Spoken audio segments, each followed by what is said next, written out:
खोपोली शहरात आज अभूतपूर्व तणावाचं वातावरण पाहायला मिळालं.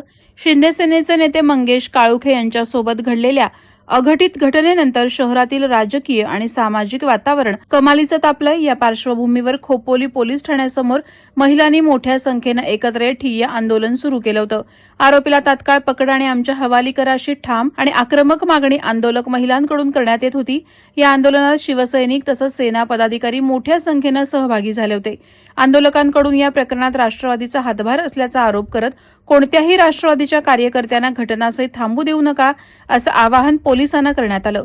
परिस्थितीचं गांभीर्य ओळखून रायगड जिल्हा पोलीस अधीक्षक अंचल दलाल स्वतः घटनास्थळी दाखल झाले आणि त्यांनी बंदोबस्त आणि तपासाचा आढावा घेतला. दरम्यान नगराध्यक्ष कुलदीप शेंडे हे स्वतः मैदानात उतरून पोलिसांच्या मदतीनं जमावाला शांत करण्याचा प्रयत्न करत होते. मात्र काही वेळ जमाव कोणाचेही आदेश मानण्याच्या मनस्थितीत नसल्याचं चित्र दिसून आलं. याबाबत मंत्री आणि शिवसेना शिंदे गटाचे आमदार भरतशेठ गोगावले यांनी अत्यंत गंभीर आणि खळबळजनक आरोप केलेत. खोपोली नगरपालिकेतील पराभव राष्ट्रवादीच्या जिव्हारी लागल्यानेच हा सगळा प्रकार घडल्याचा थेट आरोप गोगावले यांनी केलाय.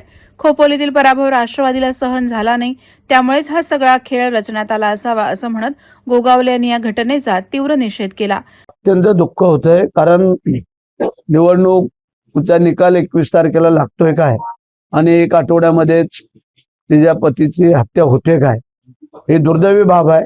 कारण ते त्यांना कालोख्याच्या पत्नीला म्हणजे कालोख्याना ते निवडणुकीत हरवू शकले नाहीयेत आणि म्हणून त्या राष्ट्रवादीच्या जिवारी लागलेला असावा असं आम्हाला वाटतंय. कारण हा सगळा खेळ त्यांचाच दिसतोय, कारण त्यांचेच उमेदवार तिथे उभे होते. दरम्यान पोलिसांची विविध पथकं संशयितांच्या शोधासाठी रवाना करण्यात आली असून शहरात सतत नजर ठेवली जाते.